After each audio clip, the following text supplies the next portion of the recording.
So I'm half Jamaican, half Indian. My mom is from India and my dad is from Jamaica. And it actually took me a long time to be really proud and happy of the fact that I was biracial. And you know, throughout high school, it was like a tough transition or a tough like situation because I thought that I had to pick one race or one identity over the other. So a lot of times I would try to be more black or try to be more Indian, but that didn't really work out. And then my senior year of high school, I finally came to terms and like became really proud of the fact that I'm biracial, and that I accept and I try to integrate both identities in my life on a daily basis. And then I came to SLU, and not that it made me question my identity, but like I got a lot of questions like, what are you? Or like, where are you from? No, where are you really from? Where are your parents from? Like, every time I'd answer like, oh, I'm American, like I'm from here, like I'm from Philadelphia, people would be like, no, where are you really from? And I'm like, oh, you caught me, I'm from Brooklyn, like I was born in Brooklyn. But that wasn't good enough. Like, then people would ask like, where are your parents from? And then I have to explain where my parents are from. But I think a lot of times here in the United States, like just saying you're American and just saying you're from like a city in America is not good enough. And a lot of times people, I don't know, it never seems like from my childhood, from the beginning, it never felt like I fit in with the rest of society because I am a person of color and I'm not the majority. I know I was really intimidated and I felt like I had to act more black and be black because there was like a significant amount of other black students in my school. But here at SLU, I don't really feel like I have to act more black or act more Indian. But it's funny because one time I was walking down here actually, and there were like all the clubs set up, and there was the Indian Student Alliance. And then this girl came up to me and she's like, well, I thought she came up to me. She was like, do you speak Hindi? Like, are you Indian? And I was like, what? No one ever knows I'm Indian because I don't really look like I'm Indian. And I was so excited that she realized that I was Indian and was asking me to be part of the Indian club. But it turns out there was an Indian girl behind me. She was asking her. She just blew right past me. So I know every time when I go to India, it's kind of awkward because I don't fit in at all. Like everyone there always stares at me. And I don't know Hindi, which also makes it harder to try to blend in India. So it's difficult because I've never really fit in with either group, kind of really. Because back when I only tried to identify myself as being black, people would always be like, "You're not black. You don't act black. You don't sound black, you don't look black, you're too light-skinned to be black," which doesn't make any sense because there's so many different shades of being black. But I don't know. So now I'm back to being biracial. Another thing that I've noticed that people always mix up, not just at SLU but in general, is ethnic background, nationality, and race. Where race is based on a person's like skin complexion, and then ethnic background is like me being half Indian, half Jamaican, and then nationality is like what country you're from. And a lot of times people come up to me and they're like, "What's your nationality?" And I'm like, "Oh, I'm American, like I'm from Philadelphia." And they're like, "No, but like, what are you really? Like, what's your nationality?" And I'm like, "American." Like, I was born here, but yeah, I think that has to do with like education and talking about race. And I feel like a lot of people in general don't have those type of conversations. Like I know in my high school, we had those type of conversations a lot because it might have just been the high school that I went to, but every year we would have a day that was called Many Voices, One Community Day, where we learned about different backgrounds, whether it's like about race, sexism, or whether it's about race, racism, sexism, homophobia, things like that, and we'd split up into groups, into workshops, and we learn about other cultures and learn about different stuff. And then a lot of people got to learn about like white privilege. And I feel like when I came here to SLU, and then all the Ferguson protests happened, and we had an open dialogue at SLU, I feel like that was the first time people were actually talking about white privilege and talking about race, which I think is really important. It was really good, but I think it was very different for me because I, coming from Philadelphia and coming from my high school where I was used to more diversity and openness and talking, it was just a little. It was different to me that was the first time that was like a huge open dialogue and the first time that people were having their voices heard. So that was interesting. But I think it was really important. It was really good that it happened. Being from the East Coast, I think, and especially being from Philadelphia, and I don't want to like bash the Midwest, but I think a lot of things, especially back home, I feel like a lot of things are more open, and I feel like coming here sometimes people are more reserved and closed off about talking about certain things like racism or sexism or homophobia.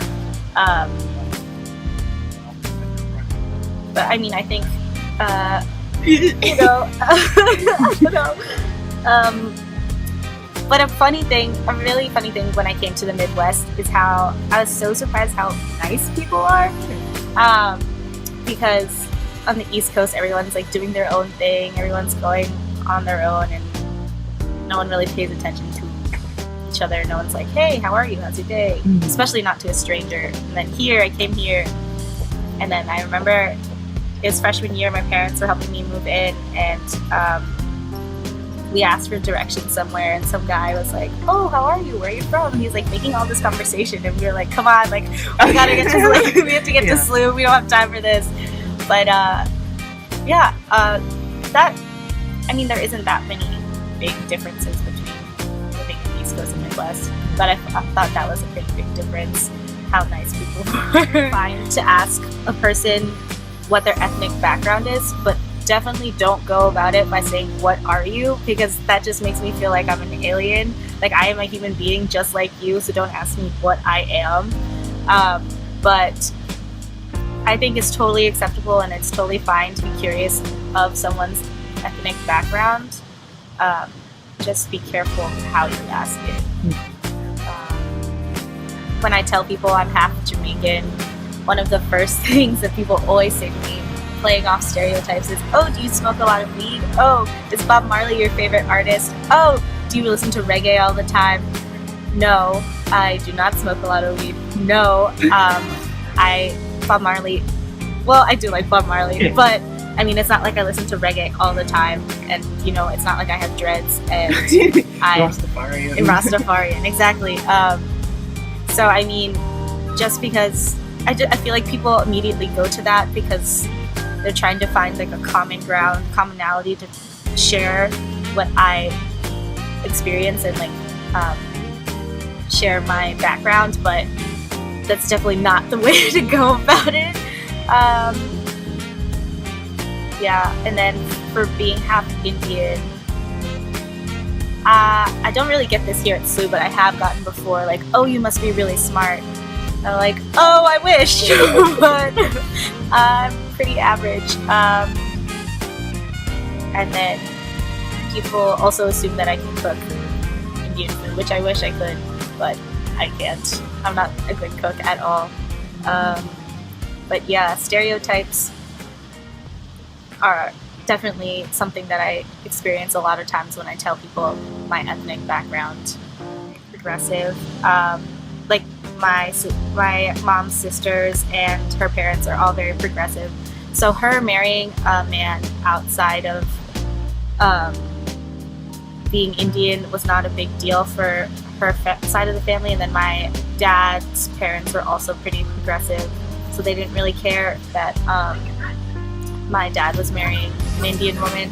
But I'm sure there are people in my family, but like distant cousins and stuff, that are like, whoa, why did she marry a black man? Or, whoa, why did he marry like a brown woman? So, but it's not a problem like with my not immediate, but like my closer nuclear family. No, I never really felt like I had to assimilate with BSA or ISA, but I definitely did in high school. But by the time I got to my senior year of high school, I kind of I felt that I related more with people who were multiracial or biracial, because we went through similar experiences, rather than being with just BSA or being with just ISA, even though I definitely identify with a lot of things that people in BSA experience and people in ISA experience. But I feel like if there was like a biracial or multiracial club on SLU, I would definitely, that would be where I would be, because that's where I feel most comfortable and I identify most with. And I was a little disappointed that there isn't one on SLUspeaks. I read about this the other day, but it's like, be an ally, don't be a critic. Like, if you don't understand something, that's fine, but I think the more that you're an ally and the longer that you try to be on the same page as someone, you'll start to understand things more instead of criticizing things and putting things down. I don't think you're really get anywhere. I'm the type of person that's like always trying to be positive and try to understand where other people are coming from. I think it's really good that you have to meet each other halfway, but it's really hard when one person's being an ally and the other person's being a critic. During the Ferguson protest, I was talking to this person about white privilege, and they were like, yes, there are a lot of privileged people on this campus, and yes, a lot of people on this campus are white. And I was like, yes, that's true, but they're together. White privilege is one thing. Being white is a privilege in this society, because we live in a society that caters to white people. And like an example, something that's so minimal, but an example is like, when you're growing up, when do you ever realize that you're white? Like, I realized that I was not white the first day that I went to preschool or kindergarten. I realized my skin color is different than everyone else. And I think as a white person, you don't really realize that situation unless you're in a room with all other people of color, or all, you're the only white person. That's the only time that situation happens. But for me, that happens on a daily basis, where I'm the only person of color at a party, or I'm the only person of color in a classroom, or whatever the situation is. It's more common, and I realize that, and I have awareness of that immediately when I walk into a room. And I don't think that having that realization and that stuff, and noticing that's white privilege, that you never notice or realize the fact that you walk into a room and you're a different person, because you're not, because you're the majority. Demean white privilege or say it's a bad thing, but it's just something that it happens. It's not like I'm ranting or yelling about white privilege. I'm just saying it exists. That it just needs to be an acknowledgement that it exists. Just because you have white privilege doesn't mean that you're a bad person. A hard conversation to have, but I think the more people talk about it, the more comfortable we're going to become with it, and the easier and the better things will become when we have more open conversations and dialogues.